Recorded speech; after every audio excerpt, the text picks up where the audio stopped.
Lee, how you doing? How you doing? Good to see you. Yes, oh, yeah, yes, how you doing? How you doing? Come here, far. Yeah. Won't be much. I got a seawater extinguisher, I'm gonna put it out before we get started. We should have a few of them, and that's why they're here.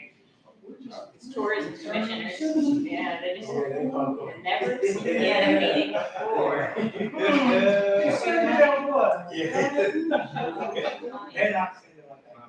Right.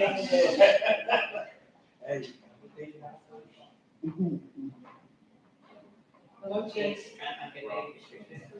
You're doing illustration of how crazy she is. She's like, money to those books. Yeah, she posts her ass.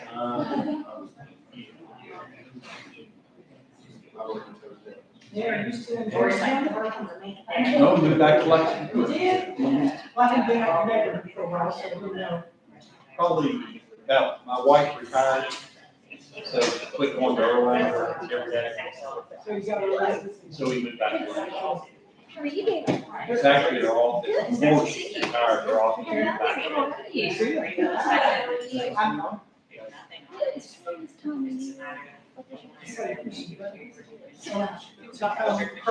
Oh, yeah. And I saw somebody out loud. Oh, gracious, no. They go down to the parking lot, down by the, it's parking. Oh, yeah. And then I listen up here. And I was short pressed before. That's all right. I was out You know, there. I was going Central Valley, like, over, I was like, Yeah, none of the That's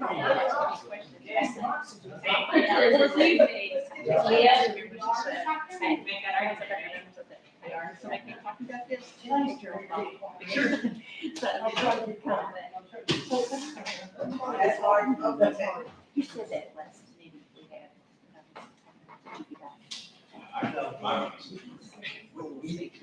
Oh, thank heaven.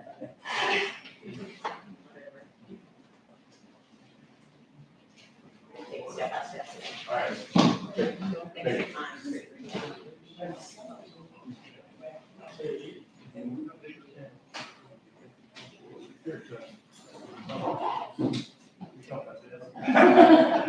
Always. Always.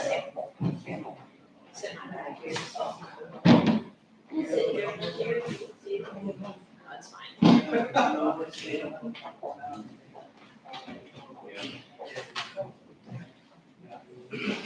You're right. I don't do it. I'm heavy on this stuff. You got 24 balls.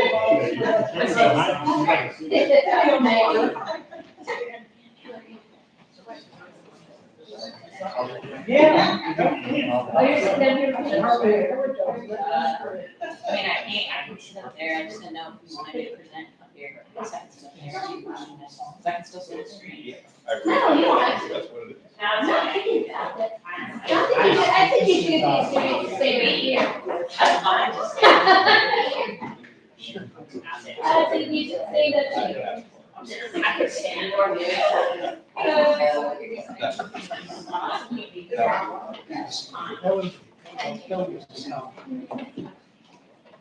right.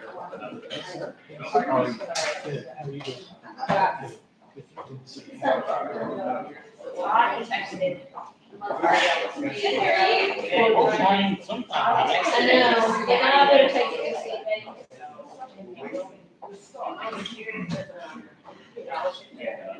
That last one, Louise, I'll send them 10 bucks. Yeah. I didn't have my real thing today.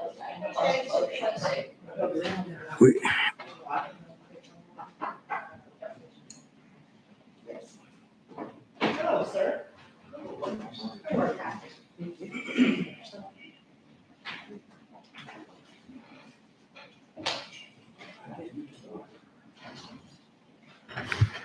And good afternoon or evening and welcome to the City Council's revenue work session. We put this together so we can have a discussion and actually get some information on possible revenue. As we all know, that's one of the biggest driving points in any government entity is finding money to do things that's going to help our citizens. If someone had asked me what was my vision, and my vision for the city is to enhance the opportunity for our citizens to live, work, and play here. And by that, I mean, what does that look like? Well, if you're talking about living here, you're talking about having affordable housing for people.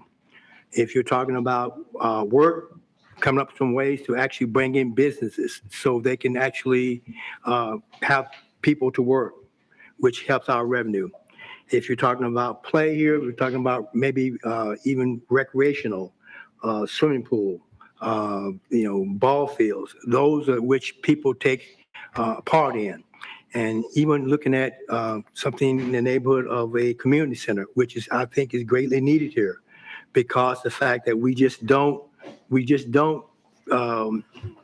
know it's needed, but it's trying to find the revenue streams to which to make all this happen. So our purpose for today is to give this council and others basic information that they would need to know. And also there are some items that we're going to headline that we want the council to consider strongly as we go forward and try to meet these revenue streams. And we have a presentation, which it was done by my city attorney and also finance director. They're going to walk you through the process. We met on several times. We talked continuously on some different areas of the revenue. And here's the packet, which you have in front of you, which you can follow on this PowerPoint. And again, we're going to address those issues, and hopefully we'll be able to answer questions. And then, of course, there might be an item too that you really may have to, an action item that we may recommend for this council to consider. That being said, I'll turn it over and let All right. you start. Thank you, Mayor. Council, thank you for taking the time to be here. I know Mr. Stone is on his way, so we'll go ahead and get started. And we kind of broke this down as anybody in the audience who didn't pick up an agenda, there are some on the table over there. It's a very basic breakdown, but we kind of broke this into where we've been, where we are now, and where we need to go. I'll ask the there you go. He's way ahead of me. He's listening for the cues on the slideshow. So the where we've been, a lot of folks in here who were on council at the time, actually some others in the room who were on council at the time, remember that there were kind of a series of presentations that began in 2020, first of which was titled A Brighter Future. And that kind of dove into the current status of city revenues and expenditures and compared us to, I believe, a pool of, was it 16 maybe peer cities to understand a lot of things. And most of those were surrounding public safety and staffing and salaries. Since then, a lot of things have happened. Those other presentations noted revenue needs analysis. So that directly focused on the revenues. And then the net profits versus gross receipts presentation. So that series of presentations kind of, I think, laid the foundation for several actions that the council took, which we'll highlight those because there have been actions taken by this council and previous councils to address revenue concerns. But I'm not going to go through those presentations again. They're still available. The data is obviously in need of an update. It was a 10-month process to develop that first presentation, so we didn't think the best expenditure of our time was to update every single piece of that information, but we most certainly can update some of those figures upon request. So stepping right into where we are now, Stacy and I are going to kind of tag team the entire presentation. So Stacy, if you feel a need to step in at any point, let me know. But addition of a 911 service fee. So in October of 2020, the city council implemented that fee.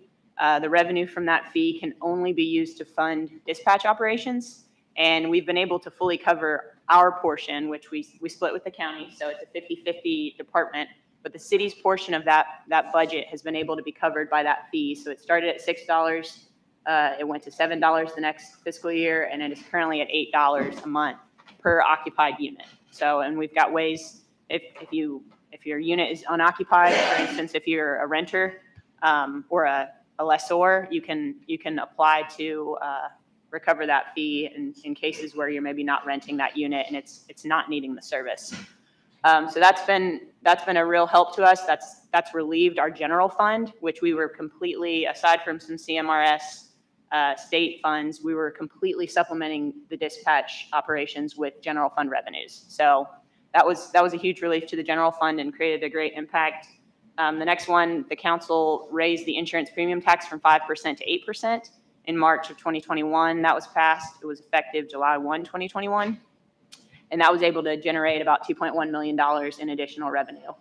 We'll talk more about that tax here in a minute and compare it to rates of our peer cities just to understand where that 8% falls and where other communities sit.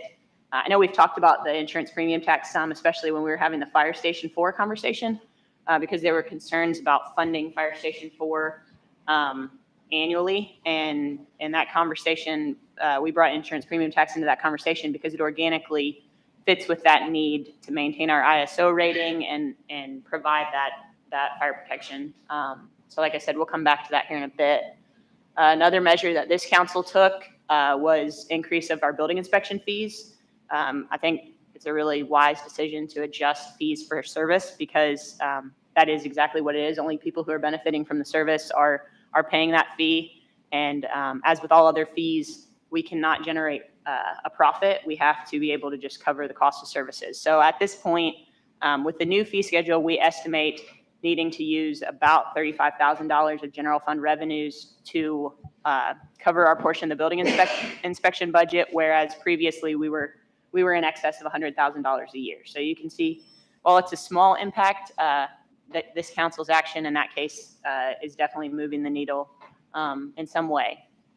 Same token with cemetery fees. We're in the process right now. I think on Monday you'll hear second reading and be asked to take a vote on an adjustment in cemetery fees, which have not been adjusted in around 20 years. Gene Cook with the cemetery came to us actually 3 years ago requesting adjustment of those fees, and it's finally come to the council for a vote. And I think we'll keep tabs on those fees to make sure that his department needs is getting all their needs met with that adjusted fee, which once again was proposed in conformance with the market and other cemeteries that neighbor us. And then the last one, once again, an action of this council, was the investment of some of our reserves. So $5 million through Stockyards Bank. We anticipate that yielding $200,000 on an annual basis. So that's a great move for this council. The council passed an investment policy which allowed them to make that investment. And we'll continue to monitor those investments and seek other investment opportunities that best maximize taxpayer dollars. So the other one that gets asked a lot is, what are you doing to decrease expenditures? What are you doing to increase your efficiencies? And I think this is an important thing to note before we dive into recommendations and dive into some of the mayor's target areas for revenue improvement. So Georgetown Scott County Revenue Commission, I'll give them a shout out. They've done a great job of increasing their delinquent collections. Specifically, I know Jessica Miller's taken over there as their deputy director and special counsel, and she's really taken it upon herself to focus on delinquent collections. So that's obviously a benefit to the city, county, and school district. Implemented a telecommunications franchise. That's kind of an as needed. As providers come to us, they have to engage in that franchise agreement and pay a percentage. While this one is controversial for a number of reasons, we did privatize solid waste collection to avoid substantial increases that we were going to see. So that was more of an avoidance. But we most certainly were going to be in a situation where that cost would either have to be eaten through the general fund or passed on as a fee to the consumer. So I think as we continue to navigate the bumps in that transition, we've made the right financial choice for the public. Then shout out to Stacy on this one. We contracted with Enterprise Fleet Management to handle our fleet, and that allows us to not only keep not the newest, but every, I think, 5 years we rotate those vehicles through, so we're able to keep high functioning vehicles in our fleet and more efficiently budget that annual procurement and maintenance. And then offset costs of false alarms. I think this one's been discussed at the council level a lot, but Georgetown Police Department had reported to us, and actually Georgetown Fire as well, that there was a significant issue of false alarms, specifically with commercial entities where they weren't maintaining their alarm systems. And every single time that happens, we're sending a response. And so when you're spending, you're asking 2 officers, usually on night shift, to dedicate 30 to 60 minutes of their time to a false alarm caused by user negligence. We've got to recover that cost and we've got to deter that behavior. So that's been a really positive thing. Pursuing foreclosures on properties with significant liens, reviewing hydrant fees for Kentucky American customers. We've hired a risk manager, which I think the value of that hire will show over time. Kentucky League of Cities actually helped pay a portion of that person's salary for the first bit to incentivize that hire. And we're hoping that over time we can seek reductions in premiums, but also we've significantly improved our operating processes. I'm sure some of our departments are cursing Patrick at times, but he's been a fantastic addition to the team, and I know that we're gonna see a reduction in claims as a result. And then this one's pretty generic, but I think it's good to note that we continue to emphasize to our departments at a director level to preach the importance of operating as efficiently as possible and conducting preventative maintenance to prevent. We've all seen the impacts of deferred maintenance, and it's very costly. So actually, at our last directors meeting, I had asked if departments could send information about measures their department has taken to prevent costs that result from deferred maintenance and other things. And I've gotten a couple of those, and it's pretty good information. And I think it's important to keep tabs on that, to understand what departments are doing, especially at the leadership level, to incentivize and emphasize the importance of that among their department members.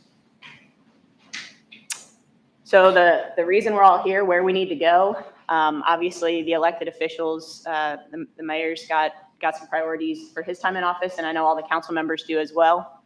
But all of those things require funding. So where we want to go and what some of our goals are, I think first and foremost, the very top bullet point, and the practice of passing and operating under deficit budgets. I think that's the shining jewel of this conversation, and I think this council talked about that. Other councils have as well. This council noted that when they passed the budget, that yes, we're going to pass this, but also we don't want this practice to continue, regardless of where we end up at the end of the fiscal year. It's not a good sound practice. Generate the revenue if the council desires to be able to cover debt service for large capital expenditures. So I know parks related capital projects, I think that's going to be coming up here in the near future. Anybody who participated in the interlocal committee meeting knows that will be coming to the council and the fiscal court to see if there is an appetite to engage in some of those larger scale projects for the community. Obviously, we reserve the right to bond some of the city hall project if the council desires, meeting the stormwater needs that have been identified for many years. And then Old Oxford widening and Lexus Way extension, and then just general public safety buildings and equipment. So I mentioned the fire station conversations, being able to staff our police department to FBI standards. We currently, our current authorized employment under the department doesn't meet FBI standards, and I think that's a very reasonable goal to work toward. I don't think you can do it overnight. I think you just have to gradually move in that direction, and part of that is being able to hire enough officers. So the officers have to be available for hire. Adequately funding infrastructure needs, timely replacement of streets and roads. Anybody who's been on the council or currently on the council or even attended a council meeting knows that our only funding for streets and roads is the state's municipal aid program. And it's a great program. It provides, it's through the gas tax. It provides great opportunity to improve roads, but we are currently, I think the life of a road is supposed to be 20 years. And at last assessment, we were replacing roads on average every 36 or 38 years.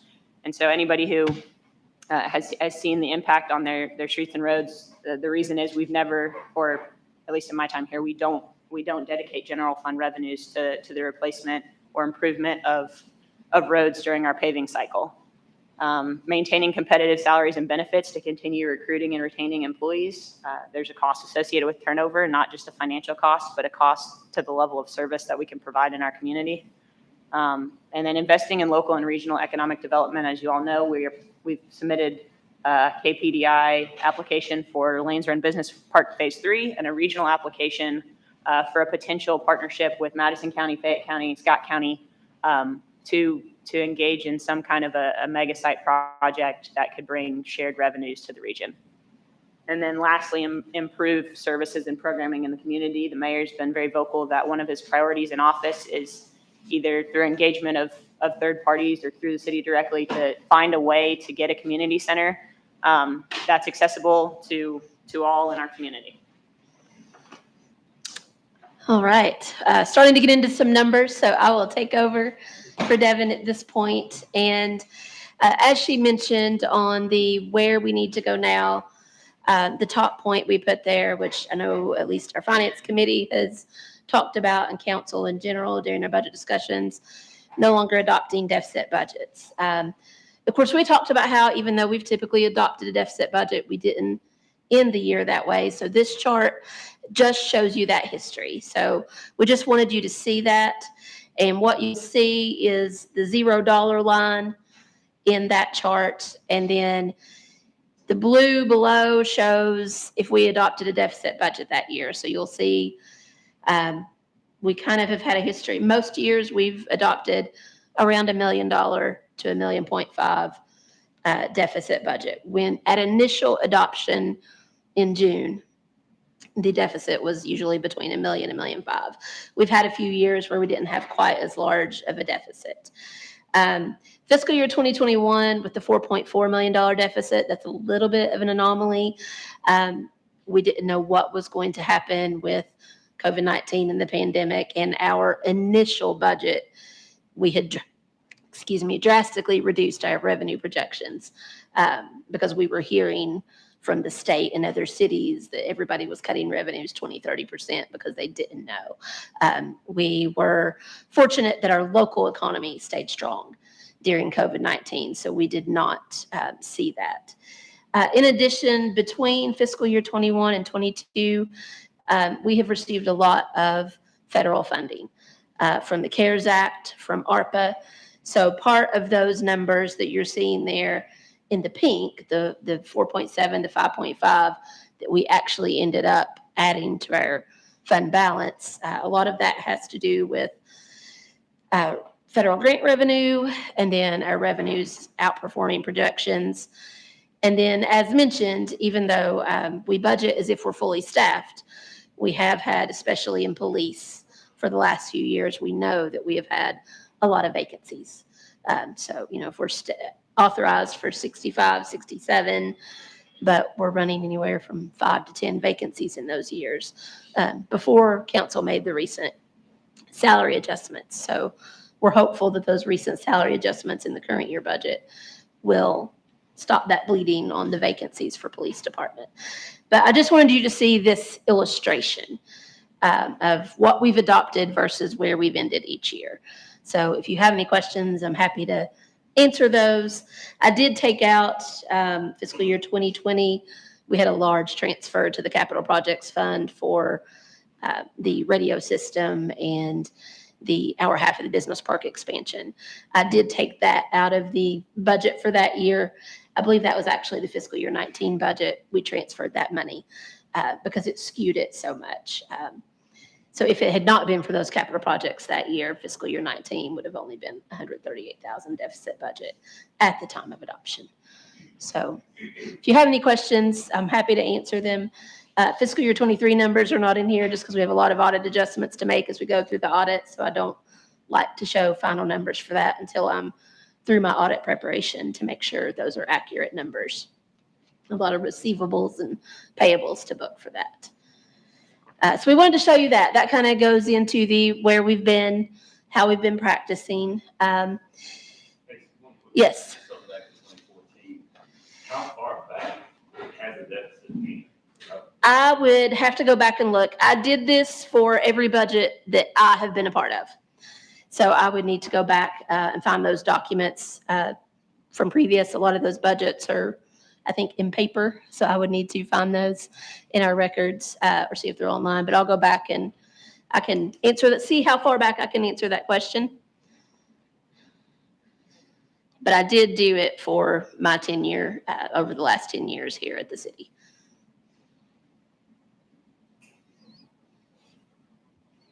So I'm just making a note to see if I can find how far back. The next thing, the property tax rate comparison, as we've talked about a lot, but this does kind of set the framework for our revenue discussions. We have our peer city property tax rates listed for, I think it's about the 10 largest cities in the state of Kentucky, excluding Lexington, Louisville, and Jeffersontown, because those are a little bit of anomalies. So as you can see, the city of Georgetown, we have a 6.4 cent real property rate per $100 of assessed value. The average property tax rate of the city shown is 22.8. If we had the average rate, we would generate an additional $3.7 million a year in property tax revenue. So we just want you to understand the framework. We understand talking about revenue is sometimes in revenue measures can be an uncomfortable conversation, but we want everyone, including the public, to understand where our property tax rates are in comparison to other cities, what our revenue would generate. And when we understand we're only one piece of their property tax bill, but just wanted you to see that. Yes, Willow? So with such a disparity in the property tax rate comparison, how are we keeping up with the other rates of taxes to compensate for that?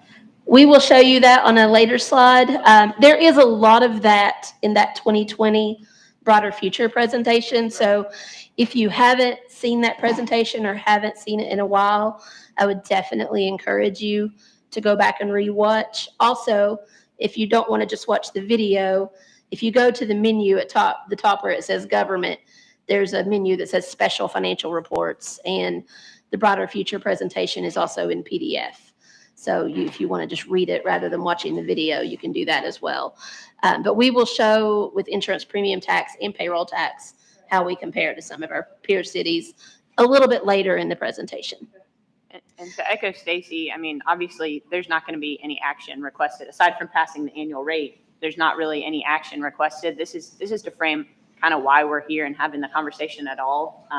Because a lot of these communities with really robust property tax rates, they have no reason to even talk about a stormwater utility fee or even have conversations like that.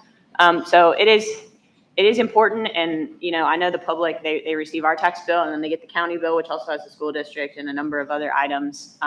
But understanding how our residential growth has impacted us, and we're thankful for our residential growth. We're thankful for everybody in our community, but that residential growth it's not going to pay for the streets needed to accommodate those people, and it's not going to pay for the stormwater infrastructure, and it's not going to pay for the law enforcement and fire personnel. So just kind of a framework for that. There's another slide here kind of talking about, and I know we've talked about this a lot, so it might be redundant, but why is our rate so low? So as shown in that Brighter Future presentation, 40 plus years ago, the rate was actually almost 4 times the rate it is now. But as property values increase, the compensating rate decreases, and the statute 132.010, et cetera, kind of defines exactly how you can choose your property tax or pass a property tax each year.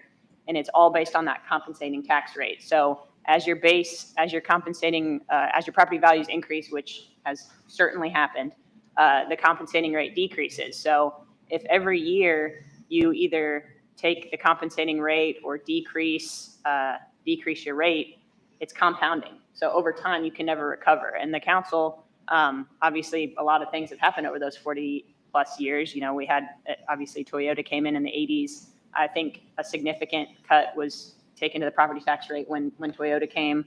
And there have been other decreases, but as councils over the years elect not to take the 4% that they're able to take without being subject to a recall, it compounds, and essentially that's what's created a situation where we're at the 6.4 cents on the $100 of value.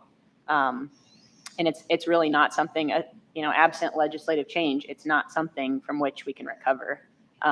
It is just a reality that causes us to need to meet that gap. So if we've only got this much in property tax revenues and we need this much to fund operations, we've got to find fillers to meet that need, which once again is kind of why we're here today. And there's a little bit there about, as Devin kind of touched on, the can we fix it?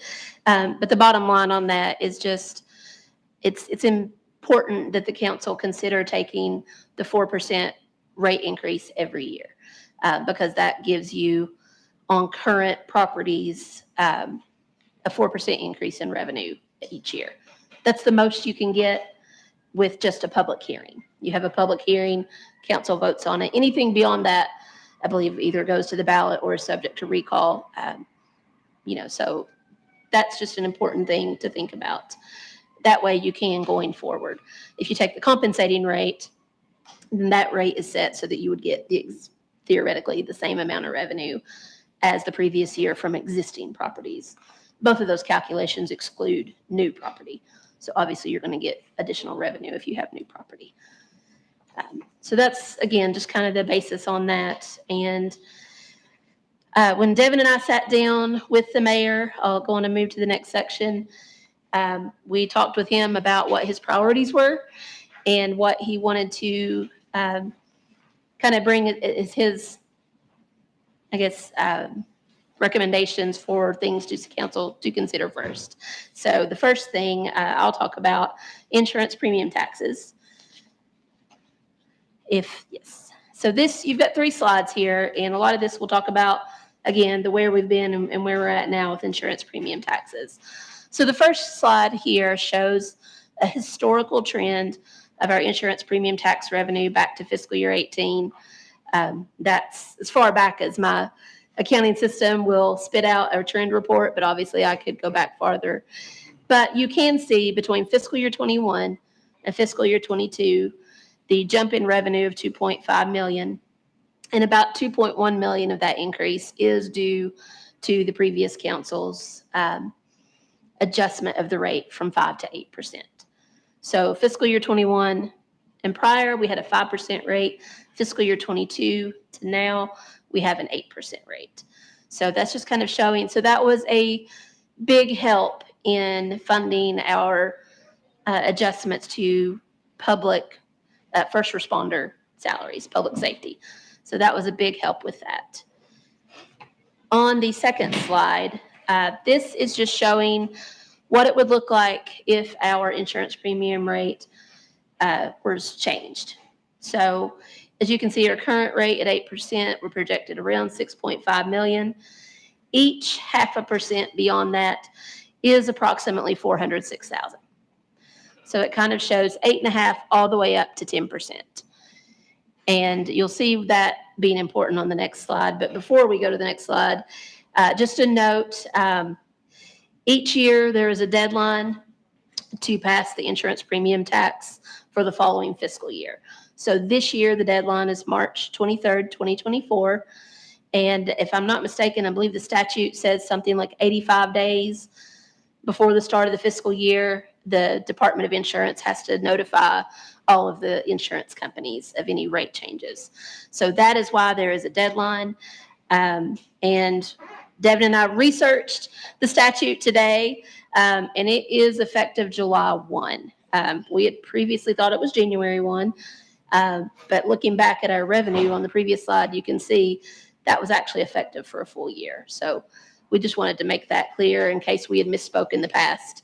Well, So- I've certainly misspoken on that many times. I was under the impression this entire time that it was effective calendar year. So if this is something the council would be interested in, that is a really positive thing because that's 6 months of additional revenue that we weren't really anticipating. So that's a good thing. I know that obviously it makes sense that there needs to be a buffer period for notice to the companies so that they can remit those reports and payments in a timely manner. But I most certainly was under the impression it was for a calendar year. So that explains that significant revenue after passage in 2021. And the last slide you'll see on insurance premium tax, there's a couple of things going on here. So I want to show you something. And we debated on splitting this out into 2 slides, but decided we would just leave it together. This is the insurance premium tax rate comparison to those same 10 cities that you saw on property tax, as well as a few other smaller cities. And the average is 8.55. So right now, the city of Georgetown insurance premium tax rate at 8% is pretty much the average of these cities. As you can see, there are several cities that have 10, 11, 12%. So we just wanted you to see that. There are cities smaller than us, some of our peer cities, Danville, Winchester, Madisonville, Ashland, Nicholasville, and Owensboro all have 10%, with Henderson having 11% and Covington having 12%. And you can see some of the others that have a similar rate to us. However, this is where, Willow, what you were talking about, we wanted to also show the payroll tax. How does the payroll tax in these cities compare? Because again, we want to look at that. And even though it's harder to see, apologize on the small screen, Georgetown, we are at a 1% payroll tax. We are unique. There are only a handful of cities where the county can also stack a rate. So Scott County stacks a 1% payroll tax on top of anyone who works in the city limits of Georgetown. And then if you live and work in Georgetown, you would also pay the 0.5% school tax. The school tax is only assessed if you live and work in Scott County. So obviously we're unique where we are only collecting 1%, but the employees could be paying up to 2.5%. However, as you can see, most other cities are anywhere from 1.3 to 2%. So we just wanted to illustrate that, kind of like the property tax, here's another area where we are not as able to collect what other cities could collect in that particular revenue type, at least as it stands today. Right. And, we'll come to this later. Stacy's got some information on this, but, 1% to 2% doesn't seem like a really big number, but 0.25% in payroll taxes is like $3.7 million. So these differences, I think it's important to illustrate. Obviously the council is sensitive to the payroll. We can't do anything about the property tax situation aside from take the 4% every year. But I think the council is very sensitive on the payroll tax one because obviously we might only put 1%, but if you live and work here, you're getting 2.5%. Taken out of your compensation. So I think council is very sensitive to that number, and it's a number and it's a model that I know some council members have questioned and want to consider more, and that's fine. We wanted this comparison to show not only what our insurance premium tax rate is, not only our property tax rate, but how we stack up on those payroll taxes, because I think the council agrees that the payroll tax, it's a tough one to adjust because it's a direct hit to those working in our community, in addition to the other 1.5% that they pay. But we wanted you to see the full picture when considering, whether or not an insurance premium tax rate adjustment is something you all want to consider. Again, with insurance premium taxes, Devin already mentioned it, but I'll reiterate it. Our fire department ISO rating, which currently is a 2, which is pretty much the highest we can get without a second ladder truck. It's on a scale of 1 to 10, 1 being the best, 10 being the worst. Our fire department has been at a 2, and that impacts our citizens' insurance premiums. That shows up. I've actually looked at my bill before, and I believe the ISO rating actually is listed on my insurance bill to show that reflection. And so we want to keep that for our citizens, but it does show that this revenue is directly related in a way to public safety expenses, so for us. Okay. I'm going to sit down for a moment while Devin talks about the next one. all the slides with a lot of words are me, if you guys didn't notice.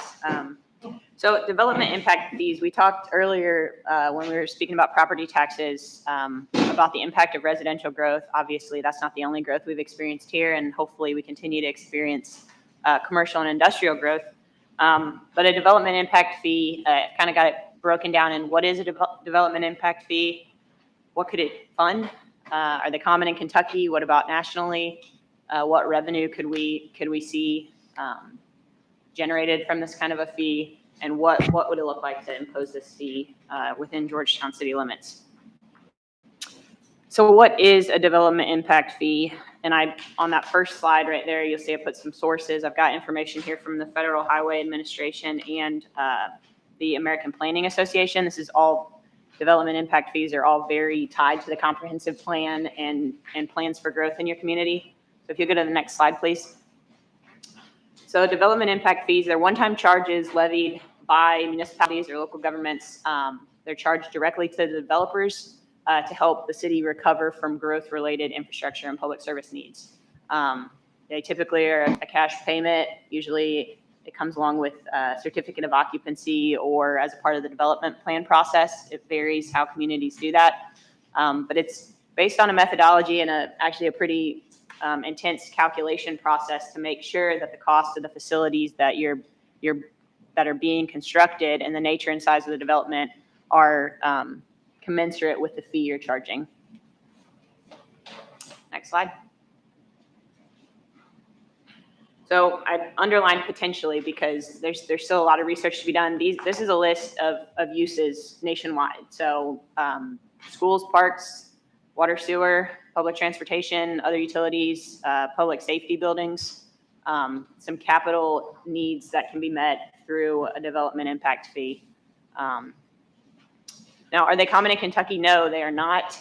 There might be more. I just listed a handful of the ones that through conversations with the Kentucky League of Cities and through research, we've found. Lexington has, they actually call it, which is a very similar mechanism. Not gonna even try to understand it. They have a very intense, complicated ordinance, but it's essentially serving the same purpose. It's to recover the costs associated with those events. And they've had that since 2000. Berea's had an ordinance imposing impact fees since 2001. Sales, about 6 years ago, imposed one that only addresses wastewater.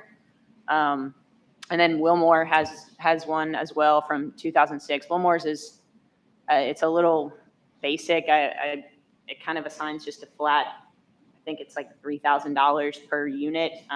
Don't think they really, I think it's a low enough fee that they're not going to have to worry about challenge, but it's not, we'll talk about how it would be developed if the council has an interest in developing an impact fee, and it is not a simple slap a dollar amount on each parcel of land. On a national level, they're regularly used, particularly in regions that experience high growth. I know that we say the word growth here all the time.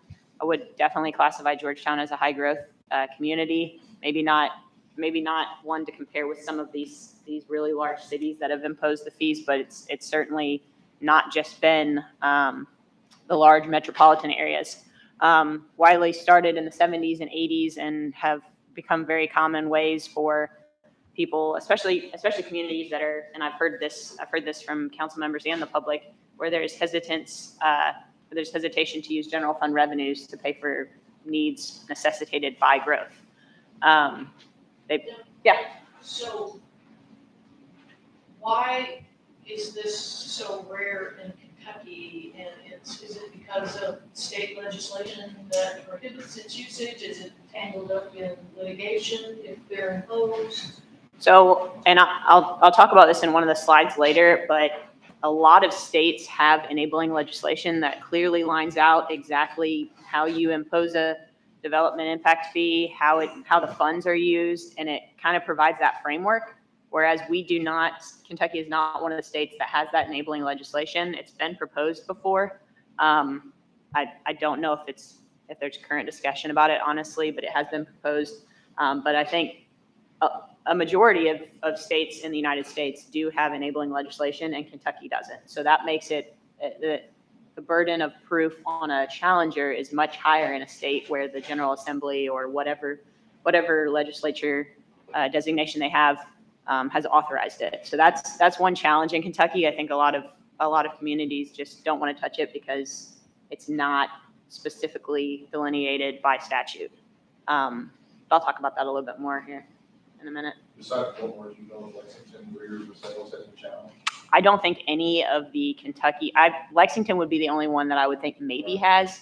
And it, like I said, since they classify it as an exaction, I don't know how that would have come up in my search, but I do a contact who used to be legal counsel in Lexington, and I can ask her if they've experienced any formal challenges of it. I'm sure there are challenges. I'm sure people object to it, but whether it's been legally challenged, I don't know. I don't have any information of any of these being challenged.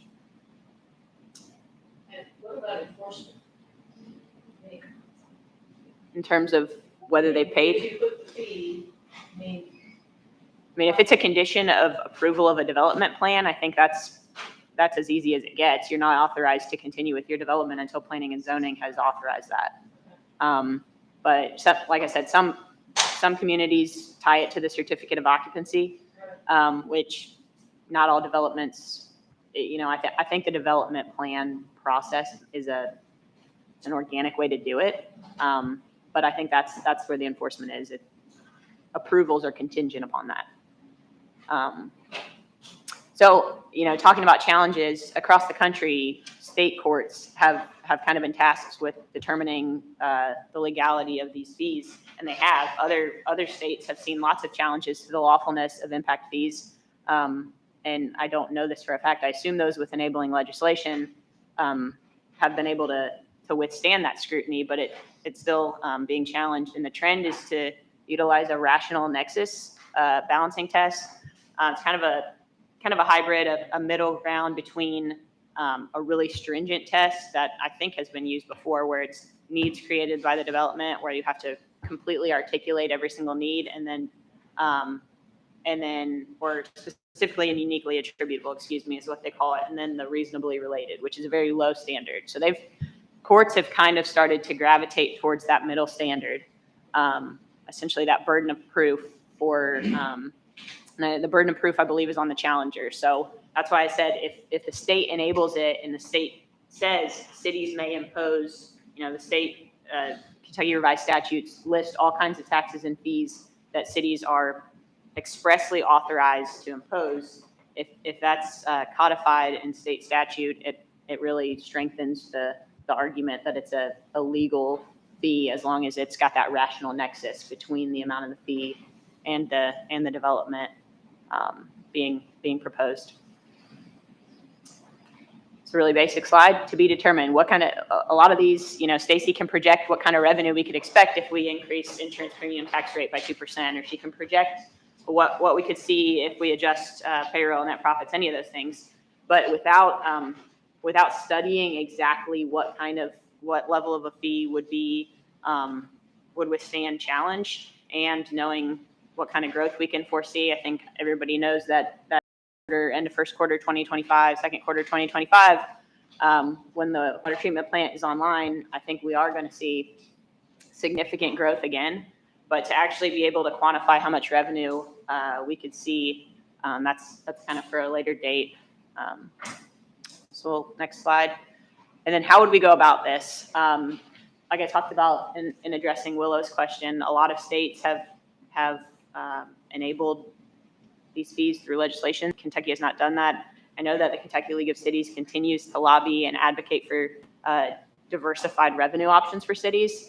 The Kentucky Constitution does limit cities significantly, and you want to find the right balance of generating enough revenue from the right sources. Obviously, we have residents, we have employees, we have employers, and finding that balance. So Kentucky League of Cities is doing a great job advocating there.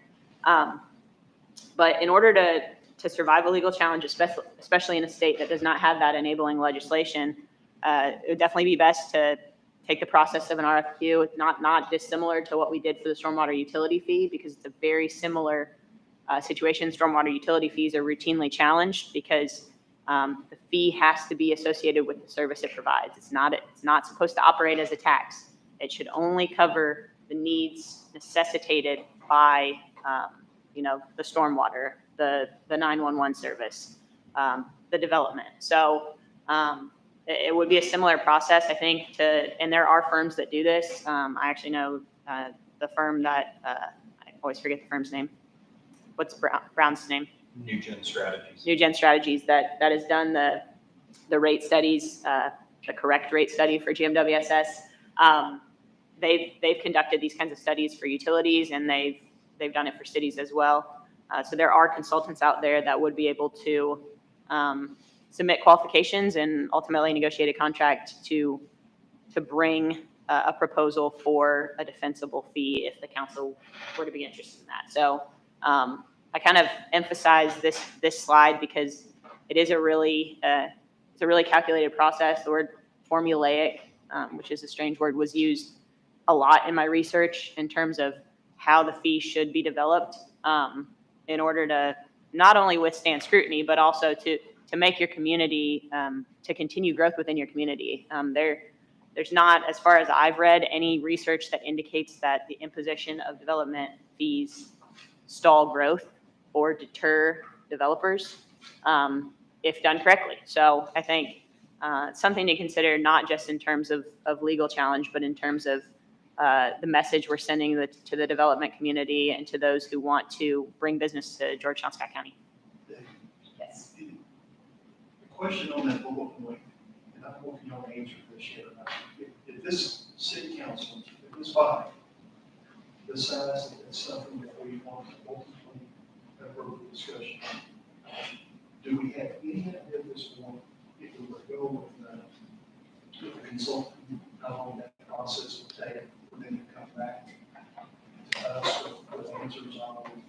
No, but we could get that we could get that estimate pretty quickly. Just in terms of timeline for implementation. If this body decides that that's something they want to have, that we want to have further discussion on, can we find out what kind of time frame we're looking at if we were to engage with the consultant? How quickly? You know, is it 3 months? Is it 6 months? Is it a year? Is it 2 years? And the cost. In the cost. Yeah. So we can have some, I think that's important to know.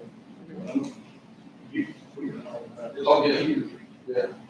Others are interested as well. And constituents start talking about it. Constituents, the public. We can certainly get an estimate on, from date of contract, how long would it take you to go through the process and bring a proposal to the council, as well as, the request for qualifications, it wouldn't include price. It would allow us to select the best suited firm, and then we can negotiate price. If we can't reach, as you know, if we can't reach an agreement on price, we do have the opportunity to go to a different firm through that process. But I'm sure I can get a ballpark on what kind of a cost is associated with that kind of a study. I don't want to get ahead of myself. But if that's something that we ultimately pursue, do we have any idea yet? If that was ultimately implemented, who would be responsible for taking that paying those payments? Would it be the city, or would it be planning and zoning? So that I'd like to know that sort of thing.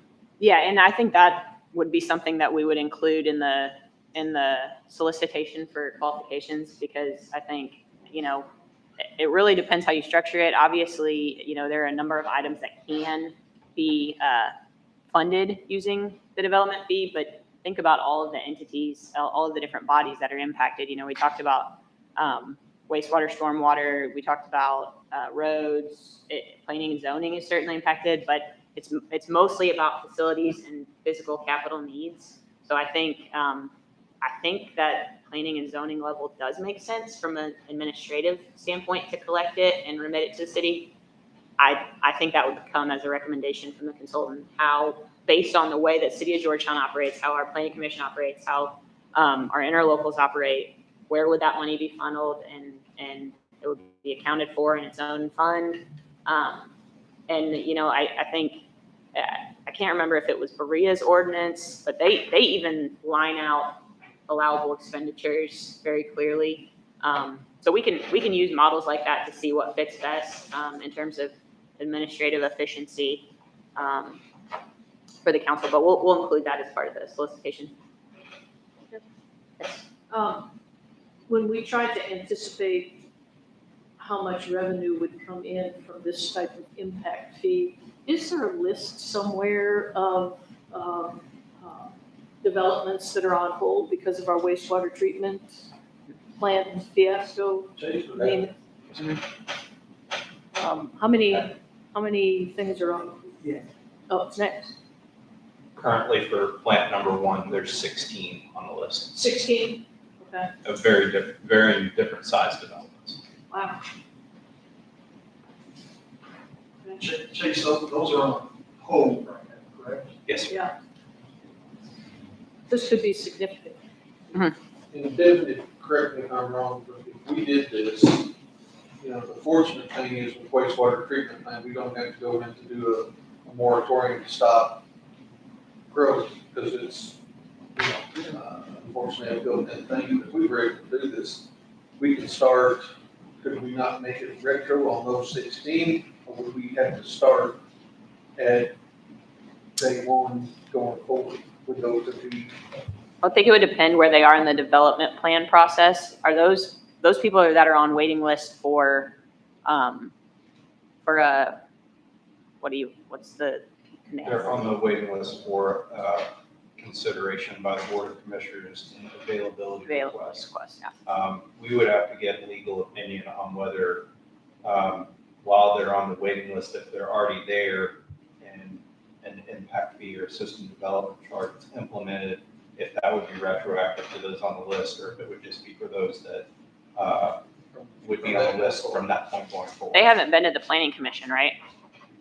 I think it depends on the development. Okay, and I think that would be part of it too, is whether they're at the stage where they have submitted a preliminary development plan or a development plan, but that's something we most certainly will. Wonder if Would we look could put into a moratorium on the waiting list until we decide what to do anything.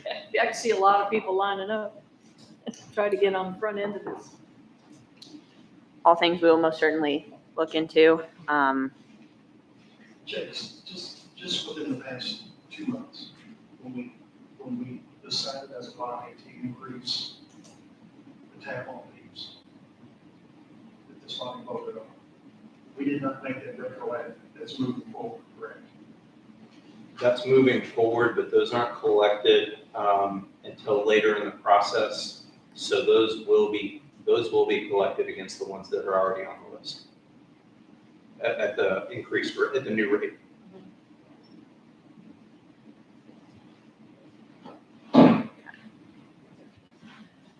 Next slide, please.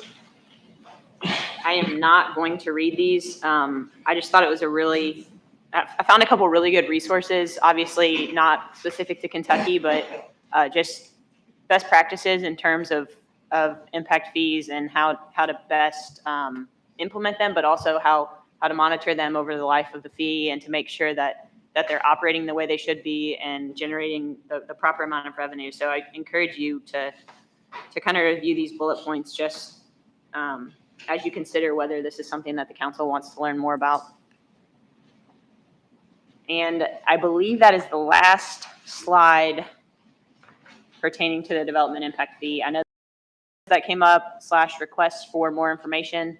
I've noted those. Are there any other questions or comments on that? Okay. And on Wilmore, this may be something that we could look at, because Wilmore has, if I remember correctly, it's one's $1,500, one's $3,000, so I think there's a before date and after date that changes, so. Yeah, I think it was based on the date. I remember there was like a before this date, this is your fee. After this date, here's where the fee lands. So we'll definitely look into that. So the next slide and the third and final of kind of the mayor's items that he recommends that the council consider is the restaurant tax. And while I was researching this and actually through our city hall move, I ran into a lot of fun files, and I told the mayor one of the files that I had was a binder from like 2007 with a restaurant tax proposal. So this is obviously come up a lot over the years. I think, you know, as stated in the statute, this is literally the entire statute. This is all the information the state gives you on what you're able to do in terms of a restaurant tax. And the main kicker is that you must be classified, you formally classified, there aren't classes anymore, as a 4th or 5th class city. And we were formerly a 4th class city, Georgetown was. So we're one of, you know, a handful of cities that are authorized to implement this. Of the cities that are able to do so, about 50 have of varying sizes. It's always interesting to look at the population of those cities and kind of wonder how did these 4th and 5th class designations happen, but I'm not going to try to figure that out. So that inventory is kept by the Department for Local Government.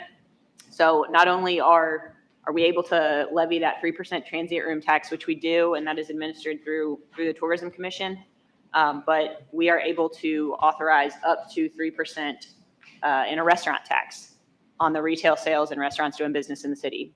The statute does not define restaurant. I know actually Councilman Showalter had sent a handful of questions that he had developed, and I think we'll answer some of those in this conversation. But in terms of what qualifies as a restaurant, there might be some exceptions, such as like the cafeteria at the college. I don't know whether that, things like that. So I would assume that there are some exemptions from what qualifies, but that's for another day if the council is interested in learning more.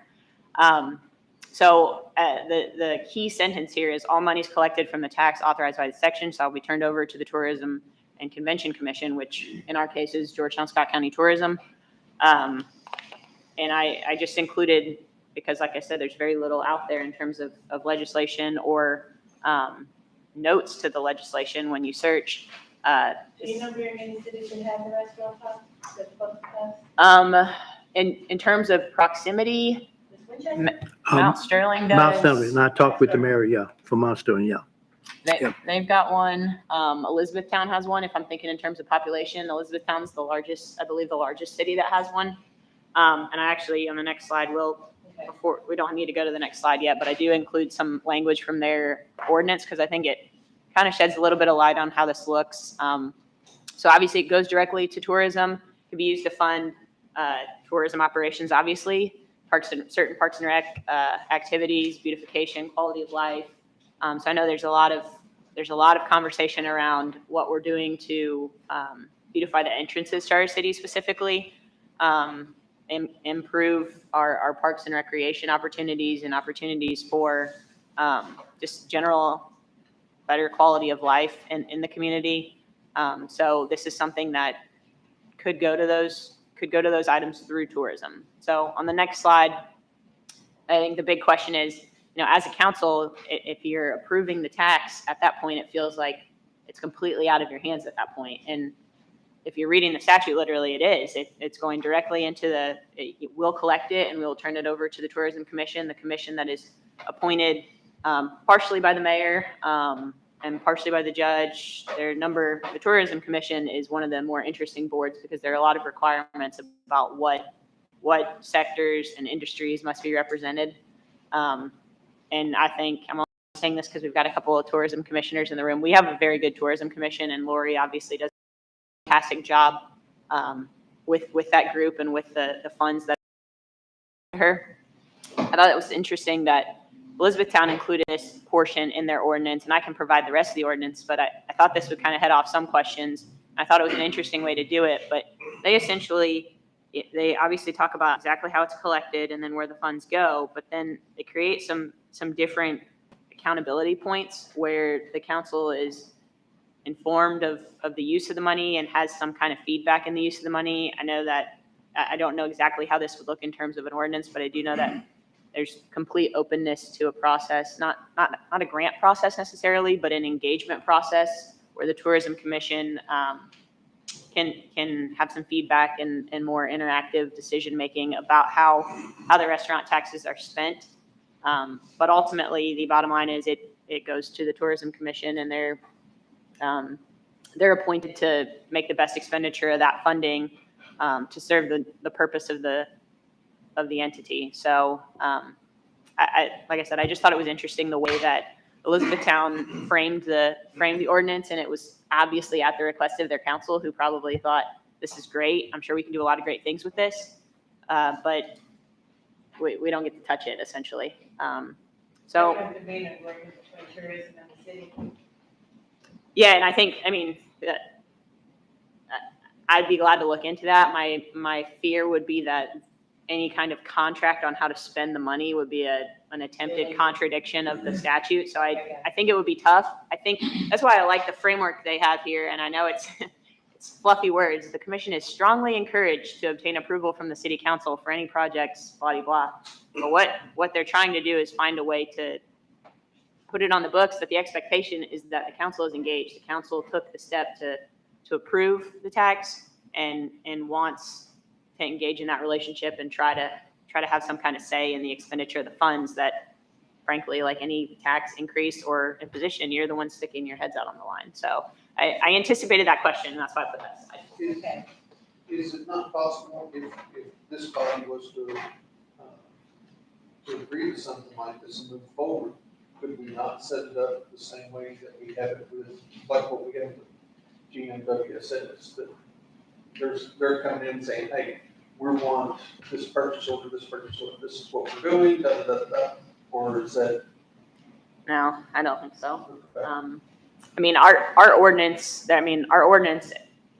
one, GMWSS is established as its own entity per KRS. I don't remember the chapter, but nothing in that chapter prohibits the ordinance that we have, which establishes this is when the council is required to approve purchases. The council must approve the budget. The council must authorize contracts in excess of X amount. So I don't think so. I think any attempt like that would be a circumvention of the statute, and I don't think it would be upheld. Which is why, it's an interesting one. I know, like I said, a lot of communities have passed it. We can get more information on how that works in practice. Glad to find out, this was passed in 2009. I'm glad to ask the city attorney in Elizabethtown if they see issues with it, if there is a positive working relationship, if there have been any issues with the use of the funds. But ultimately, I mean, it goes to tourism, but there's a pretty broad range of uses that the funding can go to, and I would assume it'd be a pretty significant chunk of change. We don't have any of those numbers, but I would foresee it being significant. And there is an item B there, and I'd have to look into this a little bit more, but this one's interesting, especially when we're talking about Parks and Rec capital needs. But essentially, this partially answered my question. I'd like to look into it a little bit more, but they've created a mechanism here where even though they turn the money over to tourism, the city is the entity that would take on the debt. So they've created a way that they can meet the debt service through the restaurant tax money. So that's one that I would like to look into a little more before I say anything with confidence about it. But they're essentially pledging that money back to the council for those eligible expenses because the tourism commission's not going to take out, they're not able to lawfully take out that debt. So that's. And have we been in conversation about this possibility with Lori? Yes.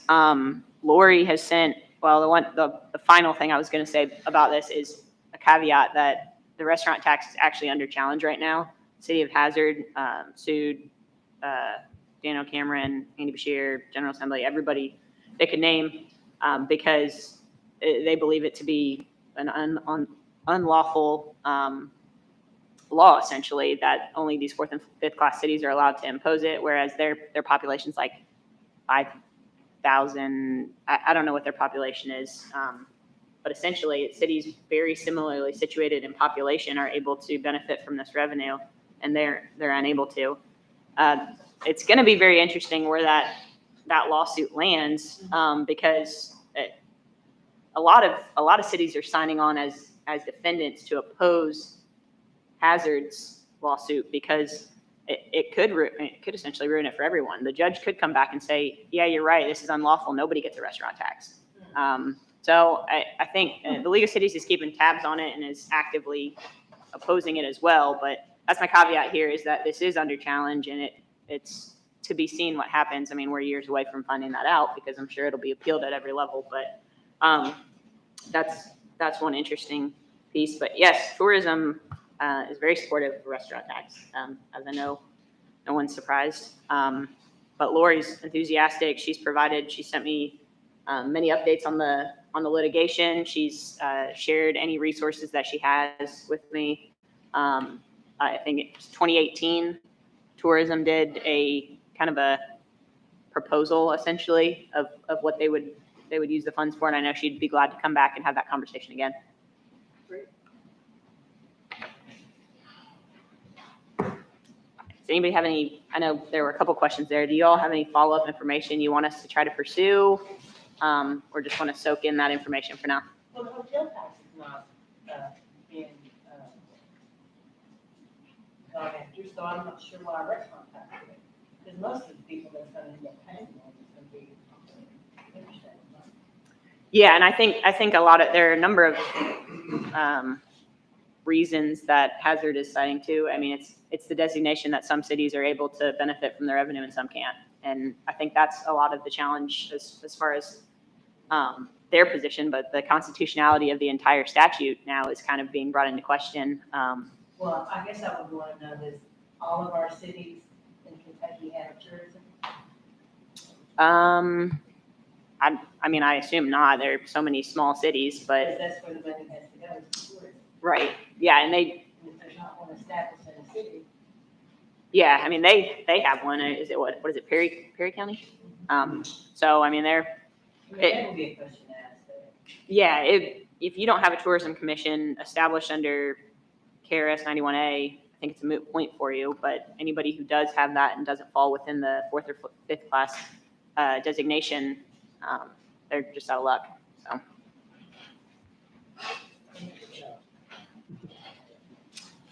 Next slide, please.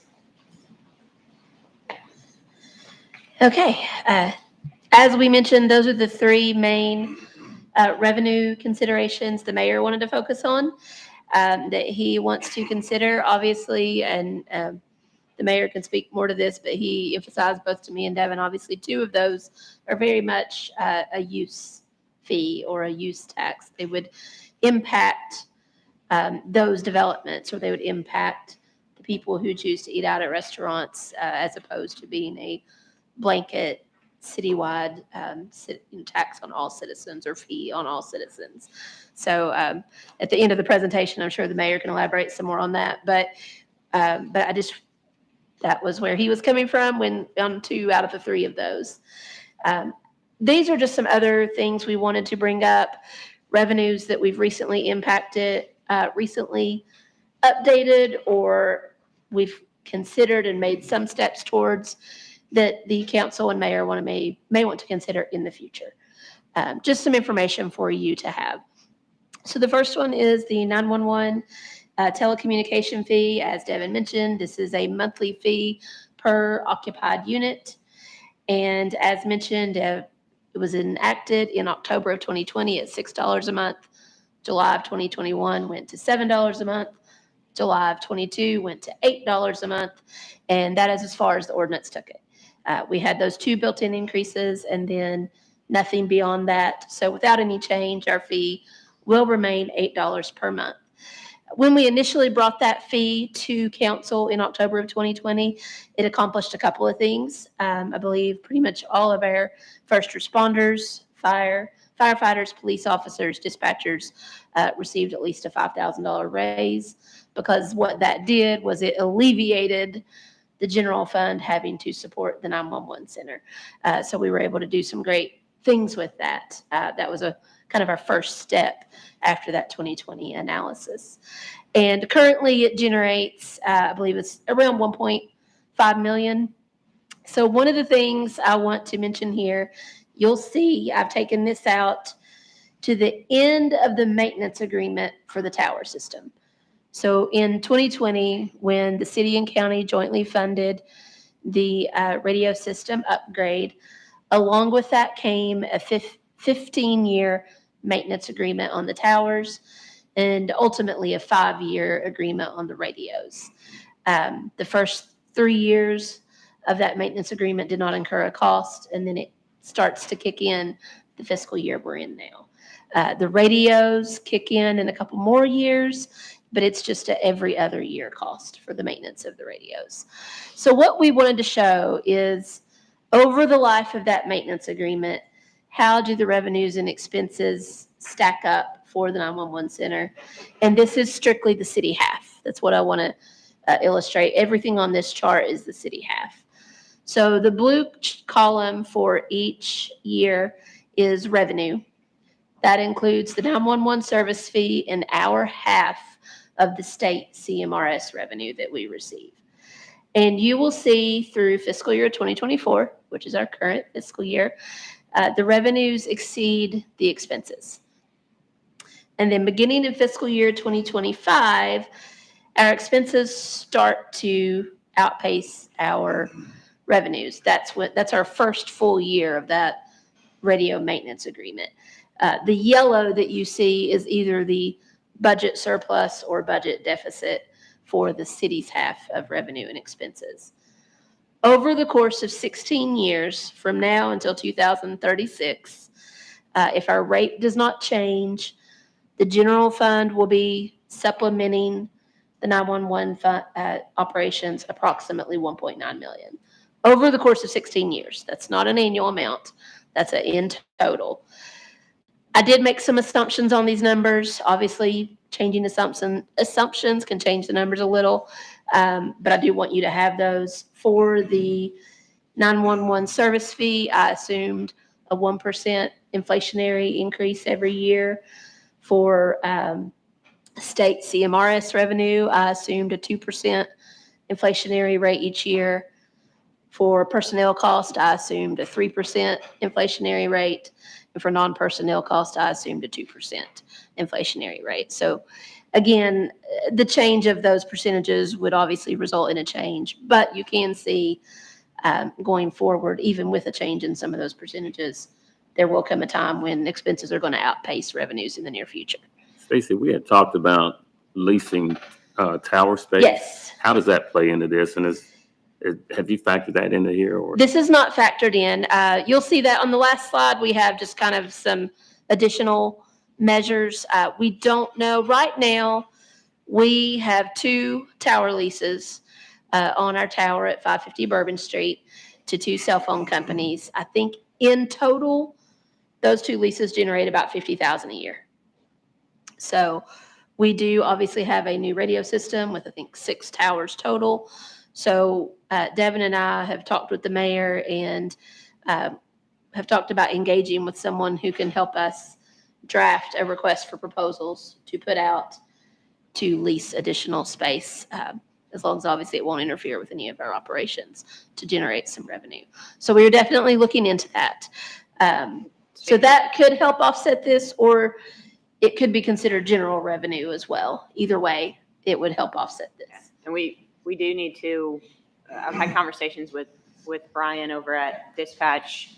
We need to look at our interlocal too, to understand if there's any implication on revenues. So of those towers, the city owns 2 of them, I believe.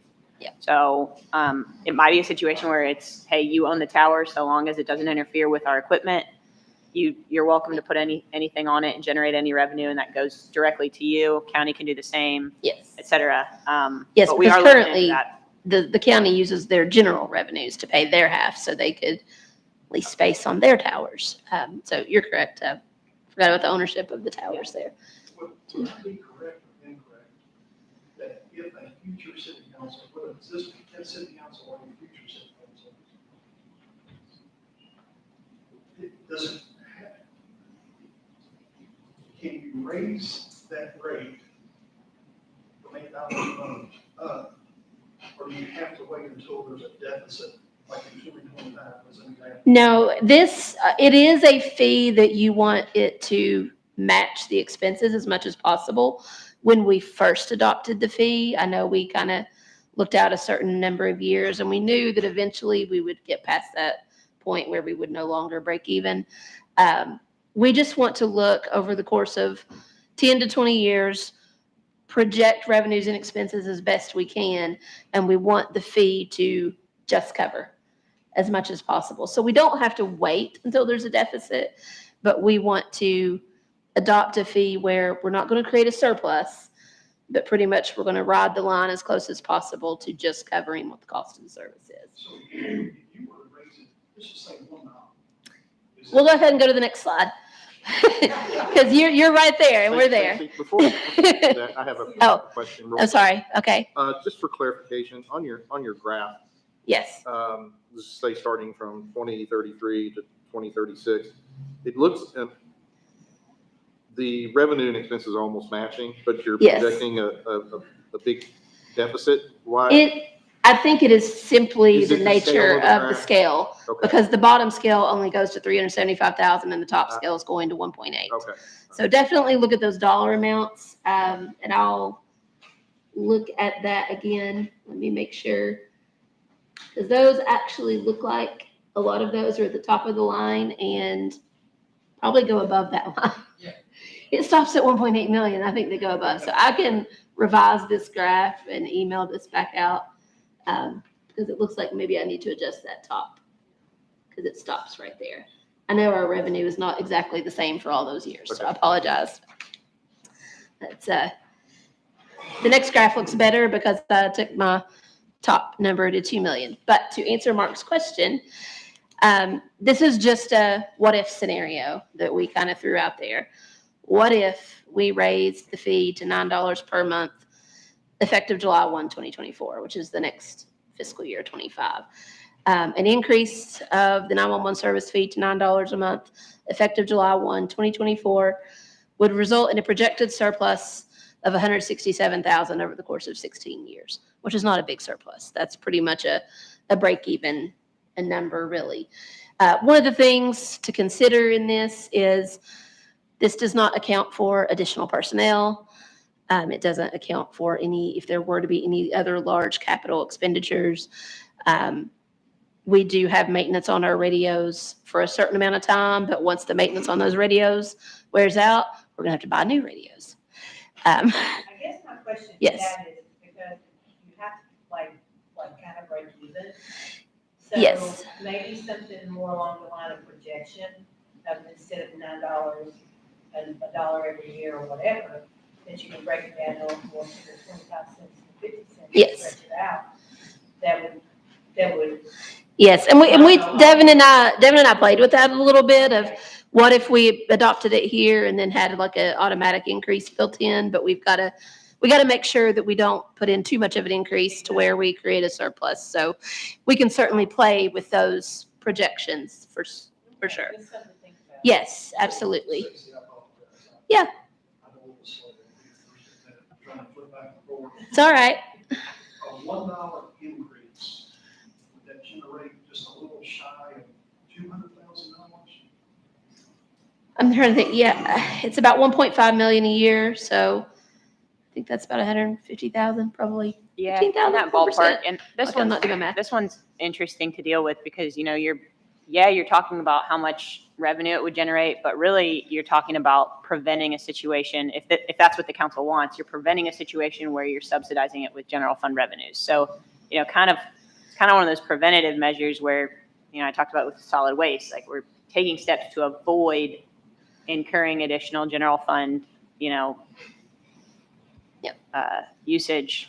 So it's all about that balance of breaking even. If the council says, no, we only want an $8 fee, we've got that number. If it stays an $8 fee over the life of it, it's $1.9 million deficit. If you divide it over those years, that's about $100,000 a year, right? Ish. About little bit more. 190 over the course of 10 years. Oh, over It's about 10 years, 100, sorry. yeah. Yeah. It's so, 190,000.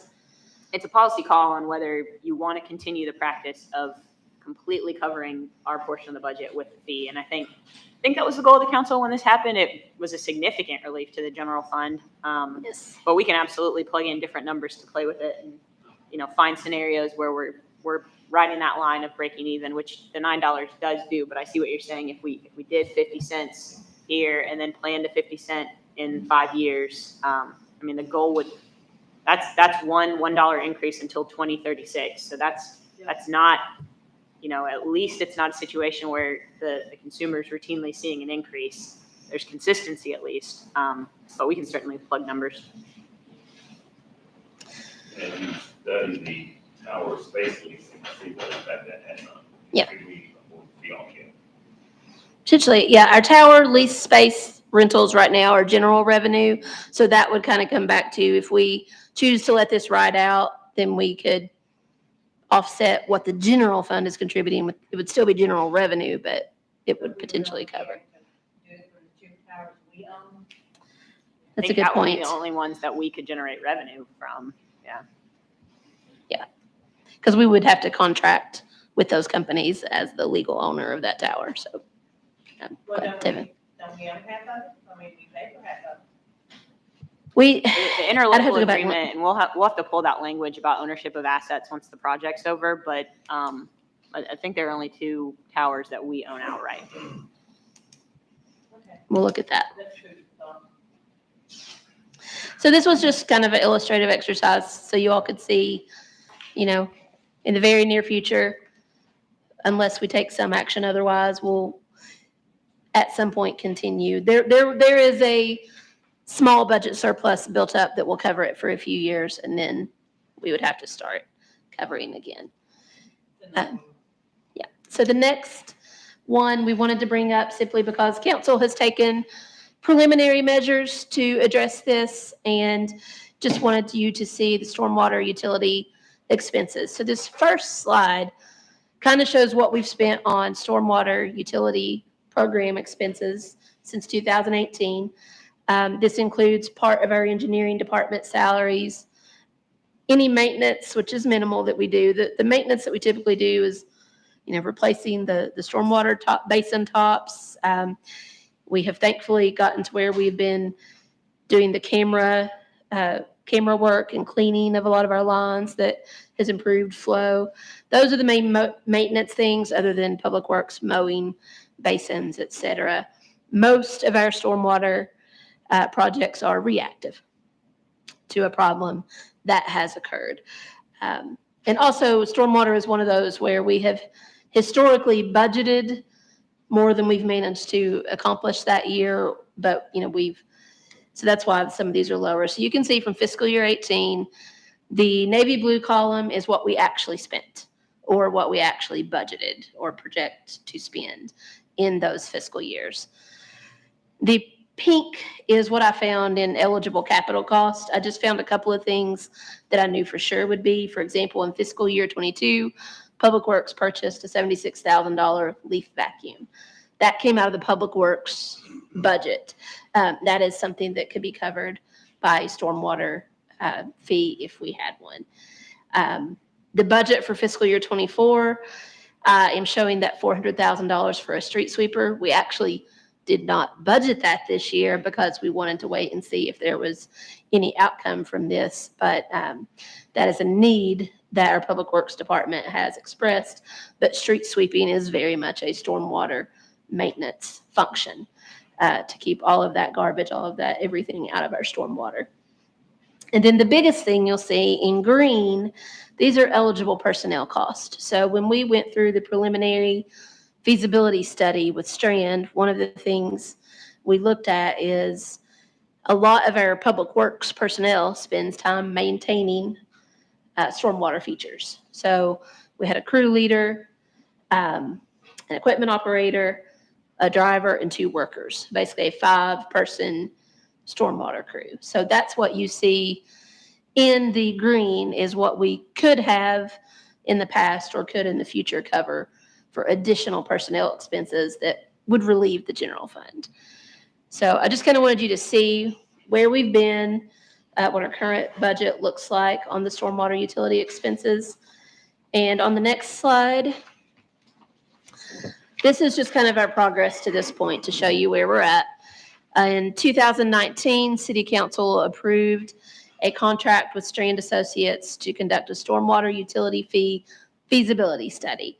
That's where they kind of looked at our expenses. What budget do we have? What costs do we have that are not being covered? What preventive maintenance are we not doing? And kind of looking at what methods are available to determine a stormwater fee. There's a couple of different ways of as Devin mentioned before, there's a couple of different formulas you can approach. They conducted stormwater utility feasibility study workshops with the City Council in July of 2020 and again on April of 21. And the stormwater utility fee feasibility study was completed in fall of 2022. The next step was that Strand, we do have a proposal from them to continue with phase 2, which is development of the fee, would be a cost of $199,600. That would help develop the framework for a utility fee. Development of the fee would take 12 to 18 months, and obviously City Council would not consider adoption of any fee until the end of that. So this is just letting you know where we've been on that and what the next steps would be in that instance. But again, this is not one of the main 3 the mayor's recommending. We just wanted you to have the information on what our stormwater program looks like today and And I know, utility. Strand did some significant, obviously the dates are listed there. They've presented a lot of information to the council in terms of what our needs are and what costs are associated with those. But beyond that, like the actual results of that study have not been presented to the council. That late last fall, that study came in right around the holidays, right around an administration change, a number of things. So that has not come to the council for consideration at this point. Obviously, the next step, since it takes so long to implement, I mean, we wouldn't see, if the council was interested, we wouldn't see $1 from this for 18 months. So, When is the report coming to council? pardon? When is the report coming to council? When it seems like council wants the report. It's one of those things that the proposal is coming right along with it. So if the council's interested in hearing, because it's not just go ahead and put it together and then we'll vote. We're gonna have to authorize spending $200,000 in order to even consider voting on it. So there are two checkpoints there essentially. The council has to say, yes, go ahead and do the work to put it together. And we can, they're ready to present it at any time. So if the council's interested in that presentation to show, here are your capital needs annually, here's, the fee can be used to cover debt service. So if there are substantial projects that, it's not reasonable that we would be able to cover a lot of these projects in cash. So the fee could cover that debt service, as well as a number of things that we're already paying for, right? Public Works personnel, our annual budget that it's pretty low dollar budget compared to our actual needs, but our annual budget for stormwater. So like I said, it kind of sat on that until we got the impression that council was interested in considering that proposal. But I know Strand's, they're ready to present it. I think we need to go ahead and hear it. I do as well. All right. Glad to schedule that.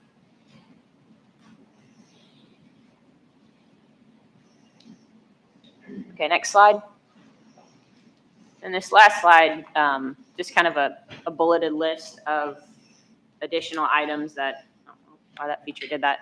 So obviously, like Councilman Allen pointed out, pursuing leasing tower space, our towers have significant availability of space. I don't know exactly how much revenue that would generate. I think the RFP process would show us, one, how much interest there is, and two, how much space we could safely lease without compromising the equipment that was a significant investment and is obviously the backbone of public safety. Implement a special property tax rate for abandoned urban property. This is an interesting one that is available to us. We do have, I don't know the exact, oops. I have to look into the exact qualification for an abandoned urban property, but you are able to tax that at a different rate. So I don't think that would be a significant increase in revenue, but it would most certainly make an impact.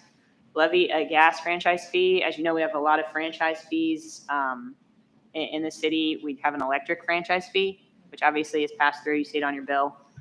We have a gas franchise, but there's no fee included, but the agreement reserves the right to impose a fee. So we wouldn't know exactly until we got those numbers from Columbia Gas. We wouldn't know exactly how much revenue that would bring, but we do have that available to us. I added this one today because people often ask, do we generate much revenue from citations for parking violations? If you all recall, years ago, the Sixth Circuit ruled that the practice of chalking tires was a Fourth Amendment violation. So that was kind of our practice, as was most, law enforcement agencies, would chalk the tire. If it's not moved to 2 hours later, it's a violation. So we don't have that available to us anymore. And so the question became, are our resources better spent elsewhere? I don't know that anybody, raise your hand if you've had a parking ticket in the last, 10 years in Georgetown, but there is software out there that provides avenues for tracking those violations. The council. We used to have meters, right? Yeah, and no, it was still when we did the traffic ordinance update, we still had provisions for the meters, but we updated all of our violations, all of our citation figures. I don't know how much that's made an impact, but if that's something that the council's interested in, we can certainly pursue. The software is not inexpensive, so I don't know exactly how much net benefit there would be. But that's one. There is a lot, there was a lot, because I worked in the police department, that thank you, that Judy Richardson went for, I know, a couple of years going through back parking tickets. And I know at one point it was well over $100,000 that just laying out there, so. I think that's all stuff that we I could, contributed. that's generating a lot of money for the city that we could get. Not only in the downtown area, but have those personnel that do that, not only downtown, but go out to the shopping centers because they park in fire lanes. I'm just gonna pull in the handicap spot, no big deal, I won't be in here for a few minutes.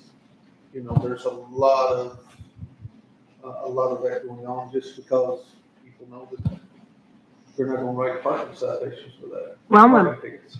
I'm going to piggyback on that just a little bit, Todd. So she's saying that with the yellow chalk thing, it was a kind of an illegal thing that we It's illegal couldn't. search and seizure enforcement. So if we did have, for lack of a better word, meter maids, so how would they know that that person's parking illegally, except for the handicap? It would, And then the other thing I would want to ask is if you go to grocery stores and places, isn't that private owned, public access. public access? So is the police department allowed to do that? If, like the fire lane issues and things like that, those matters of public safety, we can. I mean, if beyond, handicap parking is a different one. I don't know exactly how we approach that, but in terms of parking in fire lanes and things like that, we can absolutely enforce that. But I'm wondering also with the money that we could maybe invest in a traffic unit. Because I think speeding tickets are huge. Aren't they, Sandra? If it hasn't changed, we used to get a percentage off or a dollar amount off the citation that was written that goes to the police department fund. So, and this could help one of the issues that we are battling right now, and very much the police department wants it. We wanted this body cameras. Parking citations could help pay for this. Yeah. And a lot of the programs they want, but, you know, we just don't have the money. And handicap parking and fire lane violations, and overtime parking, and even over at Georgetown College, around the college where it's Permit parking. permit parking, thank you, I was struggling for the words. That's can generate a lot of money. So, To answer that question about the chalking, like when that decision came out a few years ago, we did have the conversation. Georgetown Police, I think it was Captain Nash at the time, pulled information about software that is available to be able to essentially register the parking spot and the vehicle. Obviously, you have to have personnel dedicated to that, and there's a cost associated with the software. We could look back into that and see what the numbers look like. But also, you know, like you said, a traffic unit, if a traffic unit is implemented, it might be worth the investment. And on the last one, I just want to say, it's not that that's a recommendation. That is simply there for illustrative purposes to show, again, when you go back to that slide and look at how we compare to other cities in payroll taxes, that last bullet point is there just so you can see, while we may not be able to do this, that would be the impact. Just so you can see how we compare to other cities when their rates are double ours. Staying on the occupational license tax route, one thing that, aside from the beginning when we talked about previous presentations, wasn't mentioned is, I know the conversation about net profits continues to circulate. That's not off the radar. The research in terms of what we're able to do, you know, the statute says cities can have a net profits tax, a gross receipts tax, or a business license fee. Now, business license fee, it's typically employed by really small cities that just want to slap a pretty, you know, quick and easy dollar figure, usually below $100 on each business license. Looking at the best ways to equitably receive tax revenues from those who are benefiting from our services in the community. It's still on the radar. I think everybody agrees that that's a long game conversation, but I wanted to make sure everybody knew that it's not being ignored. That's not falling on deaf ears. We'll continue to look into that and work with the Revenue Commission on those numbers. I respectfully disagree with you. I think it's an easy solution. I've asked for data since the beginning of the year on how many businesses are in Georgetown city limits at present time. And out of that number, how many are currently paying that profit tax? We know that there's a large number of businesses that are paying that profit tax. That's not right. We have a small business owner here that's paying that profit tax, and we got other businesses that we've talked about, 7.5%. Did they not? That are not paying anything else. And if nothing else, until we can come up with a long-term solution, we all look at a business license fee, I agree. and somebody that's paying that profit tax, they all get a credit. That they don't have to pay that. Right. I think it's a pretty easy solution. Your mic's not on. How do we get that information? So nobody heard. We all. That information can be updated. It's part of the gross receipts presentation that was developed. Obviously, the numbers are going to be a little bit different, but the percentages are going to be.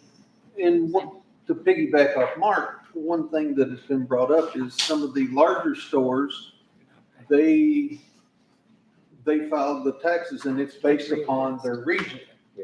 What we need to change is, okay, that's great that you're taking a major hit in this region, but guess what?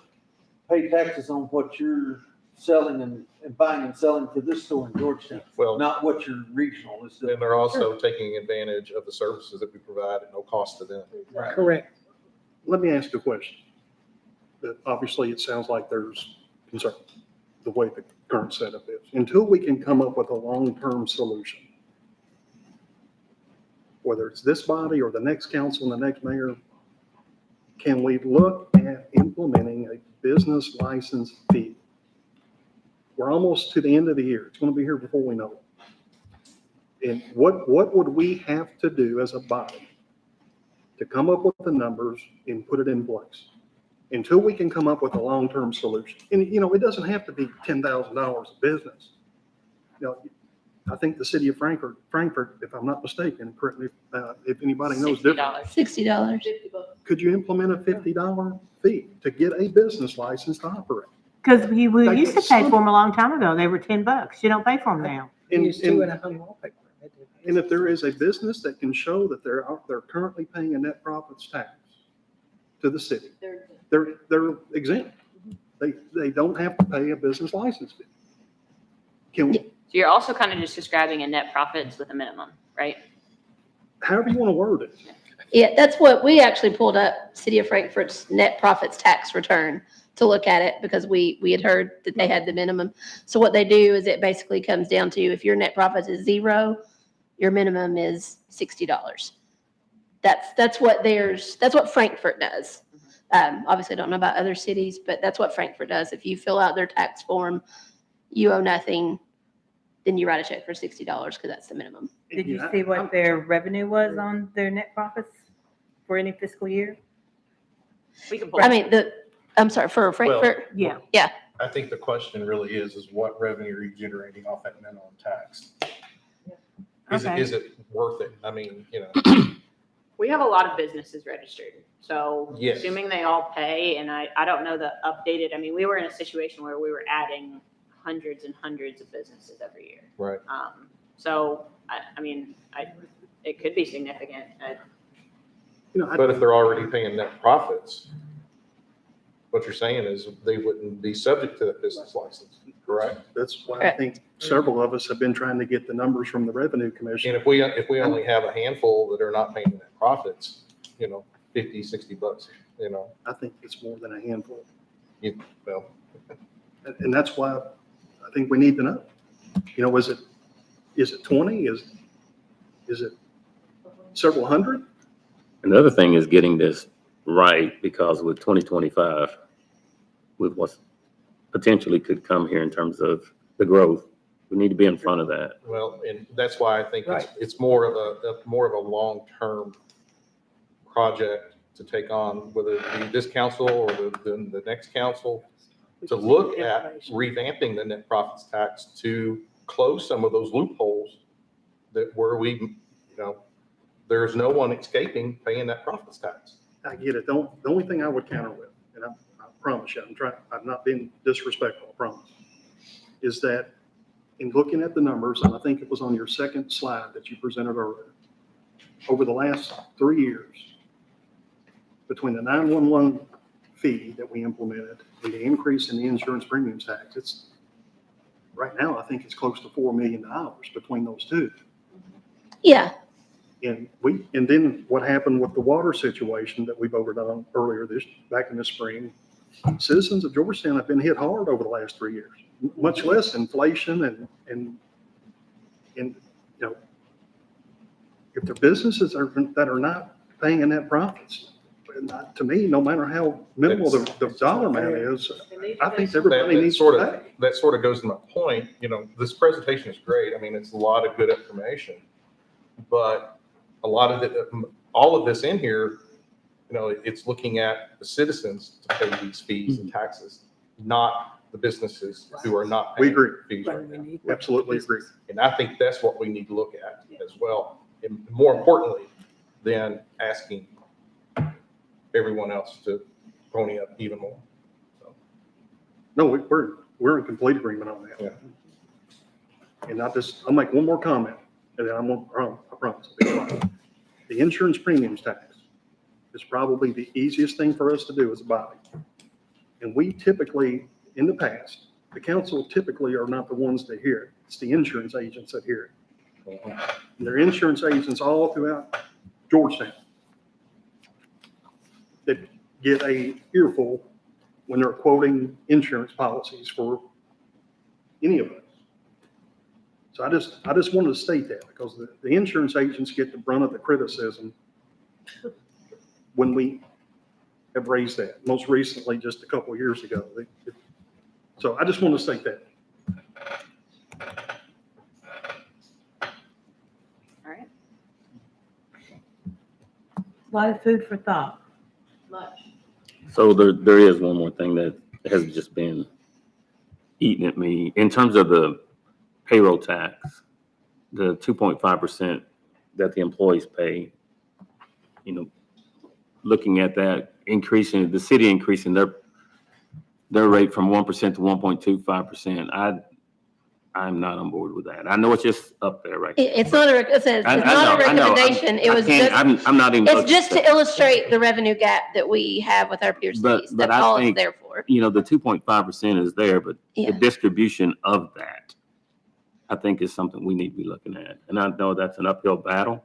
But I think that was enacted around 1976 and the county and the city population was 50-50. Now there's 65% of the population lives in the city limits and 35% live in the county. And we're still at 40% city and 40% county in terms of distribution. So that I think needs some additional discussion. Not popular, but again, it balances out before we hit more citizens with taxes.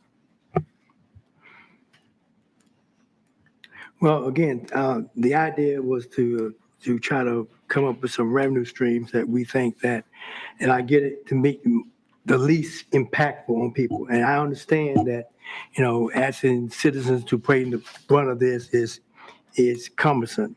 But I assure you that, talking about the business license is something that we have on our radar, and we are looking into avenues, how do we do that? Because I do agree, and this is something that in talking with constituents out in the community is that, you got small businesses that are paying their fair share, and there's those that do not. And, you got to be, if we're providing services for everybody, then those services should be paid for. And it shouldn't be on a certain group of people, the burden on them. And this mayor and along with this council understands that, and we're going to take steps to try to the best we can to bring some type of balance with that. We're hoping that through research and us actually putting some type of plan together, we're hoping in the next few months that we can bring something to the council that I say, here's something we may want to try to look at. but we will definitely look at that and see what we can do with that. But once again, the idea was to show some needs in our revenue, and that the fact of the matter is that we do not want to keep operating in the red. You know, that we can't sustain that going forward.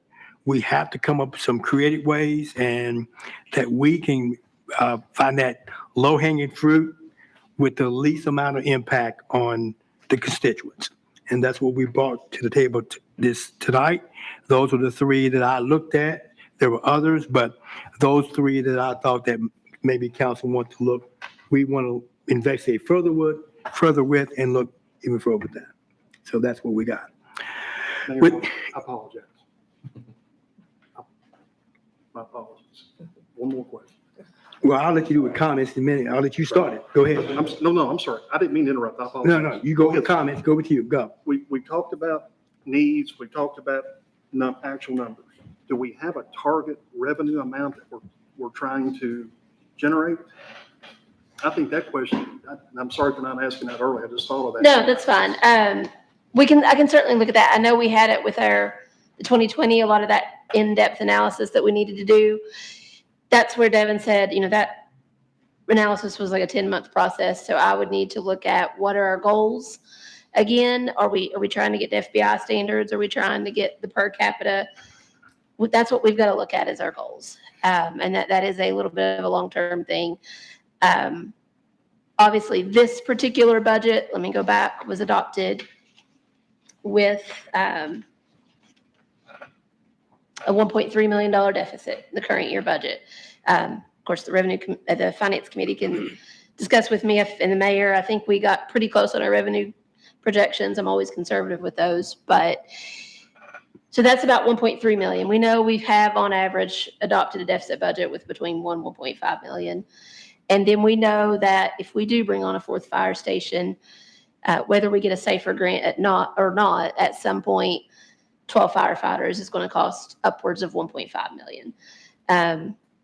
Every police officer costs at least 100 to 125,000, depending on which benefit plan they take. So if we want to add, 5 more officers, that's 500,000. So we've got to look at our needs. I think it's one of those, if we keep status quo, there's general inflation and maybe some of our recurring revenues keep up with that. It's about the long-term goals, the capital projects, the things the citizens are asking us for, and how much of that do we want to accomplish.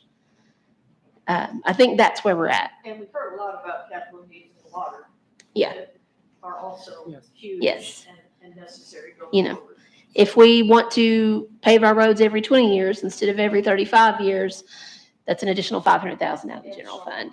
So that is one thing I can work on, trying to put some numbers to more of those goals and going back to that 2020 presentation and pulling some of that out, seeing where we're at now. I mean, obviously we've made some progress with police staffing because we've had Department of Justice grants that have allowed us to add staff, but we can go back and look at that and pull it out again.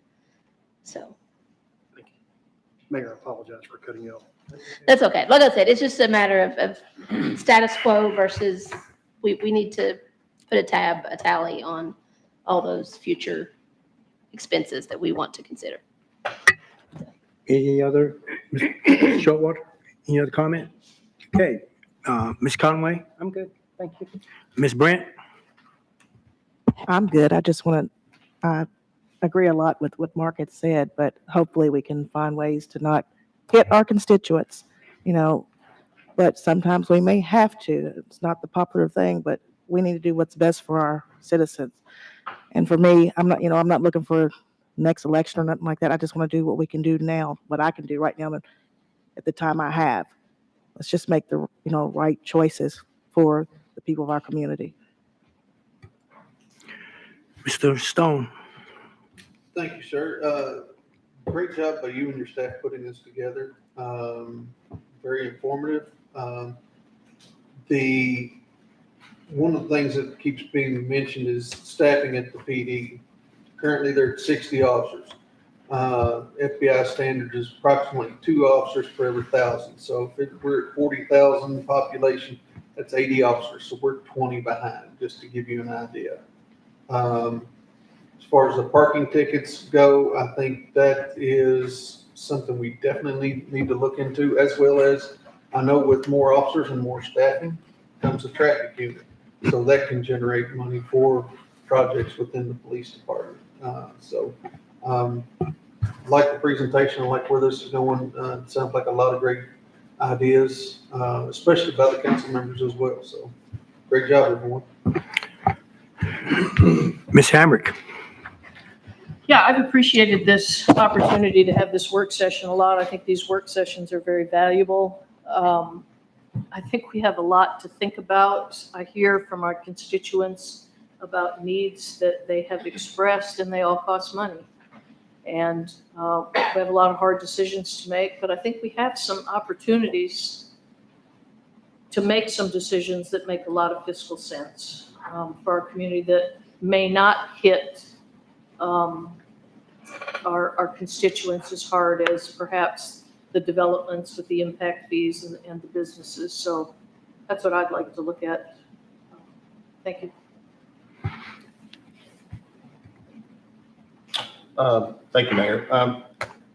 I really appreciate you and your staff bringing this to us, bringing it to the forefront. I believe it's long overdue to address this issue. We got a lot of work to do. We got a lot of hard decisions to make. It's not going to be easy. It's, in the short term and long term, beyond this current council. So, I just, ask everyone to work together for the common good of everyone, that we make the right decisions that benefit Georgetown and can carry us into the future. Thank you. Mr. Allen. Echo Councilman Hampton's comments. And with net profits, we do have to understand that what the businesses are doing, that is not illegal.